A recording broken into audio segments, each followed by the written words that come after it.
আল্লাহ তাআলা বলেন যে আল্লাযীনা ইউমিনুনা বিল গায়ব, মুমিনদের এক নাম্বার যে বৈশিষ্ট্য, সেই বৈশিষ্ট্য হলো যে তারা গায়েবের উপর ঈমান আনে।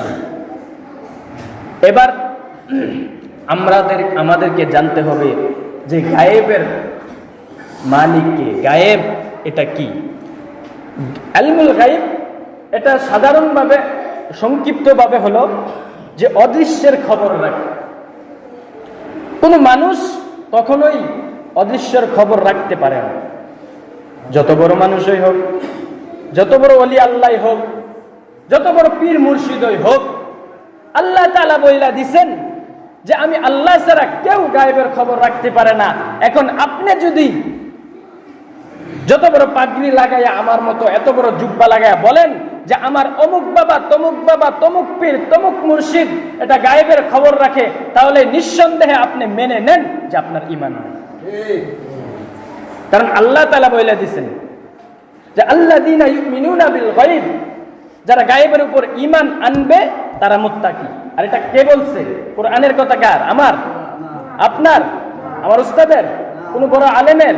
কারো তো না, স্বয়ং আল্লাহর কথা।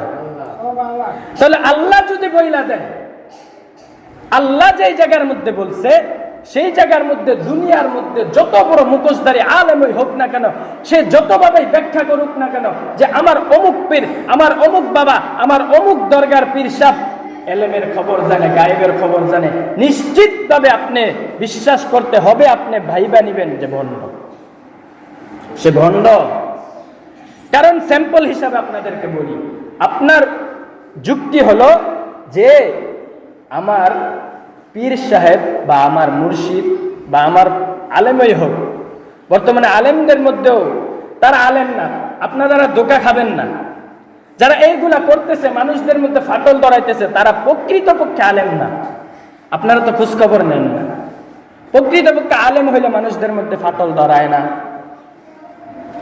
যারা প্রকৃতপক্ষে আলেম না, কিসের পড়ছে পড়ালেখা, 2 লাইন মাদ্রাসায় পড়ছে না পড়ছে, এই মানুষদের মধ্যে ফাটল ধরাইতেছে।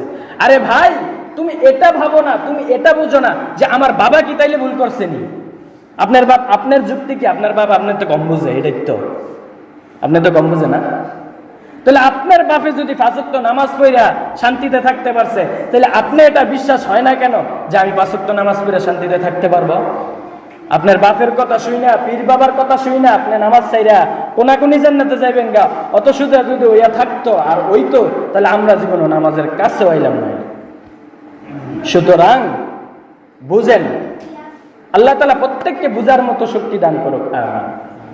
তো যেটা বলতেছিলাম, স্যাম্পল উদাহরণ, যে আপনার পীর, আপনার মুর্শিদ যদি জানে এলেমের খবর, গায়েবের খবর, তাহলে সে এটা বলে না কেন যে আমার না, সে মরবে কবে?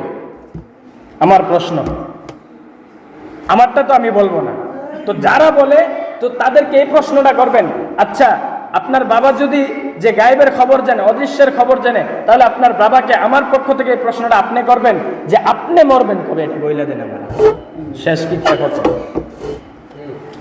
এবার অনেকের আকীদা আছে, আকীদাও সঠিক রাখতে হবে। আকীদা যে নবী গায়েব জানে, নাউজুবিল্লাহ, নবী গায়েব জানে না।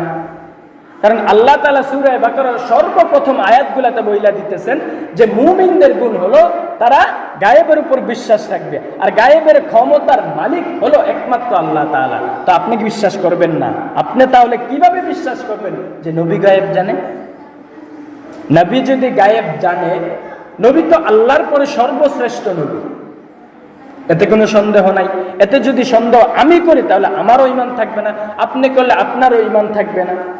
তাহলে প্রশ্ন হলো যে নবী যেহেতু গায়েব জানে, আচ্ছা আপনি দেখতেছেন যে সব কিছুই নবী বইলা দিতেছেন, তাহলে নবী এটা কেন বললো না যে কিয়ামত এমুক তারিখে হবে, এমুক দিনে হবে? নির্দিষ্ট করে কেন বললো না? তা আমার প্রশ্ন। সুতরাং যেহেতু বলে নাই, তার মানে আপনি চোখ বুজে বিশ্বাস করে নেন যে নবীও গায়েব জানেন।